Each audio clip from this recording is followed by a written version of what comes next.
Alright, listen up because this ain't no tree hugger sermon about saving the planet. Have you ever felt the earth breathe? Not literally, but that deep, rumbling feeling that goes right through your bones like something ancient and massive is shifting beneath your feet? And have you ever wondered what happens when you make that breathing stop? Because up in the Black Ridge Mountains, they learned the hard way that when you silence the earth, it screams back. And sometimes that scream is a whole lot worse than thunder. This story starts deep in the heart of the Appalachian Mountains in a place they call Black Ridge.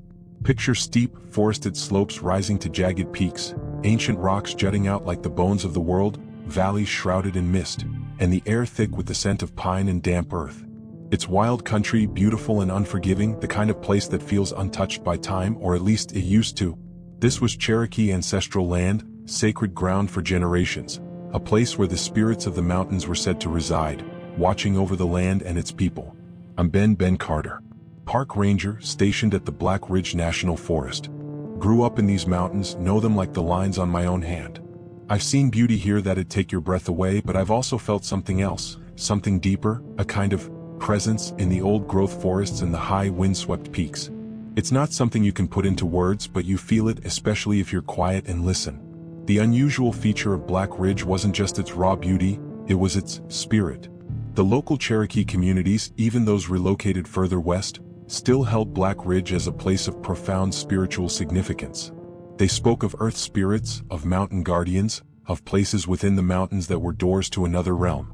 They warned against disturbing the balance, against taking too much, against disrespecting the ancient power that resided there. And for generations people listened, until Apex Mining arrived. Apex Mining was a corporation with a simple motto: profit above all. They saw Black Ridge not as a sacred mountain, but as a source of rare earth minerals essential for modern technology. They promised jobs, economic growth, progress. They glossed over the environmental impact, dismissed the tribal concerns as superstition, and used their considerable legal and financial muscle to push through permits, ignoring local opposition and federal regulations alike. Their CEO, a man named Thorne, was a shark in a suit, ruthless and driven, convinced that nature was there to be exploited, and anyone who stood in his way was just collateral damage. The camp they set up was a jarring intrusion on the landscape, bulldozers tearing through forests, drilling rigs scarring the mountainside, heavy trucks churning up ancient trails. Blasting shook the valleys, the silence of the mountains shattered by the roar of machinery, the air thick with dust and diesel fumes.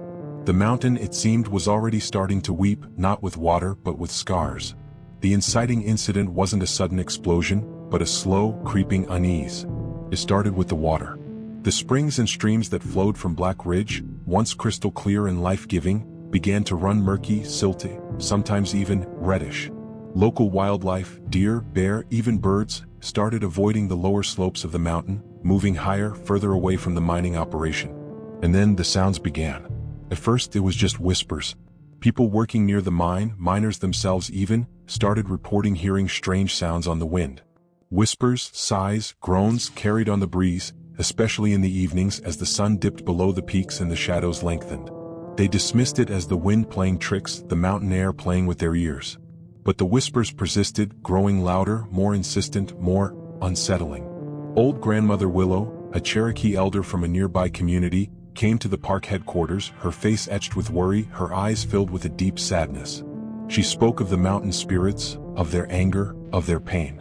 "The mountain is crying, Ranger Carter," she said, her voice low and grave. "It is weeping for its stolen heart.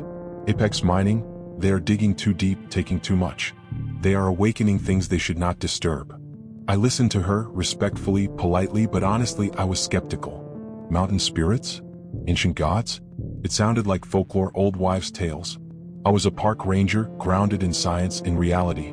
Yet, there was something about Grandmother Willow's words, her conviction, the growing unease in the air.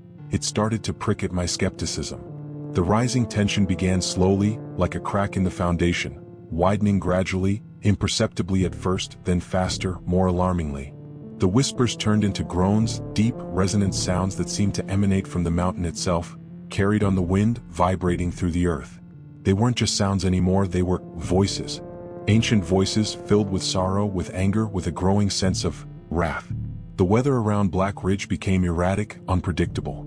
Sudden, violent thunderstorms erupted from clear skies, torrential rains turned streams into raging rivers, lightning strikes became more frequent, more intense, often hitting the highest peaks, illuminating the mountain in flashes of stark, unnatural light. The miners complained of equipment malfunctions, of unexplained accidents, of a growing sense of unease, a feeling of being watched, of being unwelcome. Mike, a young miner just out of trade school, started coming to my office, visibly shaken, his eyes wide with fear. "Ranger Carter," he'd say, his voice trembling, "something's wrong up there. Really wrong. It ain't just the weather, it's everything. The mountain, it's alive. I swear it's watching us. And it's angry." He told me stories, unsettling stories from the mine site. Tools disappearing, then reappearing in different places. Equipment malfunctioning for no reason. Shadows moving in the tunnels where there shouldn't be any shadows. And the sounds, always the sounds. Whispers, groans, sometimes even screams, echoing from the depths of the mountain. He said the older miners, the ones who had worked in mines for years, they were starting to talk about it too, about mountain sickness, about bad luck, about things best left undisturbed. I started spending more time on Black Ridge, hiking the trails, observing the mining operation, trying to rationalize what was happening. I told myself it was stress, fatigue, mass suggestion. But I couldn't shake the feeling that something was deeply wrong. The mountain did feel different. Heavier, colder, angrier. The silence, when the machinery was quiet, was no longer peaceful, but oppressive, pregnant with a sense of foreboding. And I started hearing the whispers myself, carried on the wind, just at the edge of hearing, but undeniably there. Whispers that sounded like lamentations and threats. Then the geological anomalies began. Minor tremors, at first dismissed as blasting activity. But they became more frequent, more intense, and started happening at times when there was no blasting. Seismic readings were erratic, unexplainable. The ground itself seemed to shift, to groan, to resist the intrusion of the mining operation. Cracks appeared in the rock faces, fissures opened in the earth, landslides became more common, more unpredictable. The mountain was starting to convulse. Thorne, the CEO of Apex Mining, dismissed all concerns, all warnings. He doubled down on the operation, pushed his workers harder, deeper, demanding increased production, ignoring safety protocols, silencing dissent.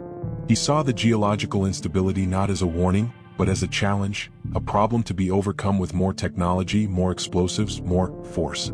He was determined to extract the minerals to get his profit, no matter the cost. To him, the mountain was just an obstacle, and nature, a force to be conquered.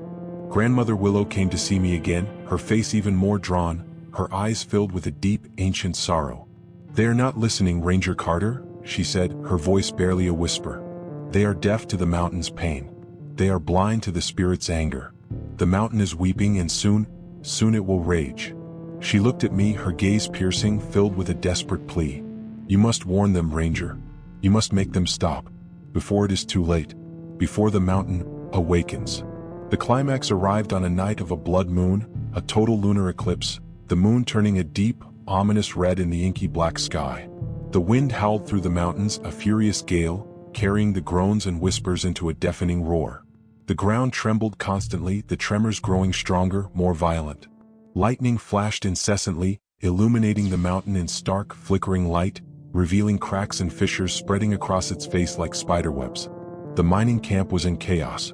Equipment was failing, tents were being ripped apart by the wind, miners were running for cover, fear etched on their faces.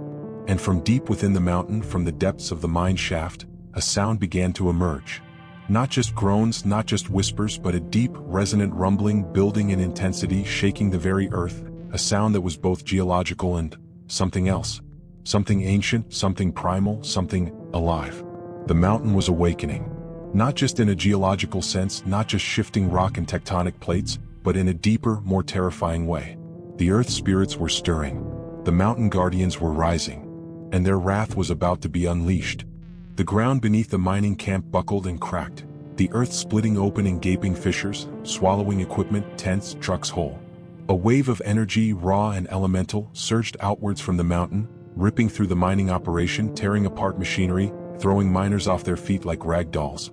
The air crackled with static electricity, the sky pulsed with unnatural light, and the mountain itself seemed to shift, to reshape, to come alive. From the depths of the earth, from the fissures and cracks, figures began to emerge. Not human figures, not animal figures, but something elemental. Beings of rock and shadow, of wind and fire, coalescing from the very fabric of the mountain, their forms shifting and indistinct, their eyes burning with a cold, ancient light. The earth spirits, awakened, enraged, rising to defend their sacred home. Thorn, the CEO, in his arrogance, in his denial, refused to evacuate. He stood in his command trailer, surrounded by flickering monitors and panicked staff, barking orders, demanding control, even as the mountain tore itself apart around him. He saw the elemental beings emerging from the earth, not as spirits, not as gods, but as obstacles, as environmental hazards, as security breaches, as something to be contained. He ordered his security teams to engage, to secure the perimeter, to stop whatever the hell that is. He was going to fight nature itself, to conquer the wrath of the earth. The twist wasn't just the wrath of nature, but the specific targeted vengeance of the tribal gods. As the elemental beings stormed through the mining camp, unleashing their fury, it became clear they weren't just random forces of nature, they were intelligent, directed. They weren't just destroying the mine, they were hunting specific targets. They moved with purpose, with intent, ignoring the panicked miners, focusing on the symbols of Apex Mining's greed, on the machinery, the equipment, the infrastructure that was tearing apart the mountain. And they were seeking out Thorn. It wasn't just the mountain itself that was enraged, it was the spiritual heart of the mountain, the ancient guardians, the tribal gods, awakened and angered by the desecration of their sacred ground. Apex Mining hadn't just angered nature, they had angered something far older, far more powerful, far more vengeful. The elemental beings converged on Thorn's command trailer, tearing through the metal walls like paper, their forms shifting and swirling, their eyes burning with an ancient, righteous fury. Thorn, for the first time, seemed to realize the magnitude of his folly, the depth of his arrogance. Fear finally flickered in his eyes as he faced the wrath of the earth spirits, the vengeance of the mountain gods. His screams were lost in the roar of the storm, the groans of the mountain, the fury of nature unleashed. I don't know how many miners survived. I managed to escape, to flee down the mountain, to witness the devastation from a distance, as Black Ridge raged against its desecrators. The storm continued for days, a relentless fury of wind, rain, lightning, and tremors, tearing apart the mining camp, reshaping the landscape, cleansing the mountain of the scars of greed and exploitation. When the storm finally subsided, Black Ridge was different. Scarred, yes, ravaged in places, but also cleansed. The air felt cleaner, the water ran clear again, a sense of peace, a heavy, somber peace, settled over the mountain. The mining camp was gone, obliterated, swallowed by the earth, reclaimed by nature. Apex Mining was finished, bankrupt, disgraced. Thorn, he was never found. Just gone. Swallowed by the mountain he thought he could conquer. Grandmother Willow came to see me again, her face still sad, but with a hint of resolution. The mountain has wept, she said, her voice quiet but firm. But now, it is silent. For now. The balance, it is restored. But the scars remain, Ranger Carter. And the spirits, they will remember. She looked at me, her eyes holding a deep, ancient wisdom. Remember this, Ranger. The earth is not ours to take. It is ours to respect. And when we forget that, the earth will remind us. In ways we may not understand and may not survive. Black Ridge is still there, beautiful, wild, and once again silent. But it's a different silence now. A silence that carries a weight, a memory, a warning. A reminder that nature is not just a resource to be exploited, but a force to be reckoned with, a power to be respected. And that some mountains, some places, are sacred. And their spirits, they watch. And they remember. And they avenge. Have you ever felt the power of nature, the raw, untamed force of the earth? Have you ever witnessed corporate greed trample over sacred places, over the environment, over common sense? Share your thoughts, your experiences. Have you ever felt like the earth itself was angry? Because Black Ridge taught me a lesson I'll never forget. And I have a feeling the earth has many more lessons to teach. If we're willing to listen. And if we're lucky enough to survive the lesson.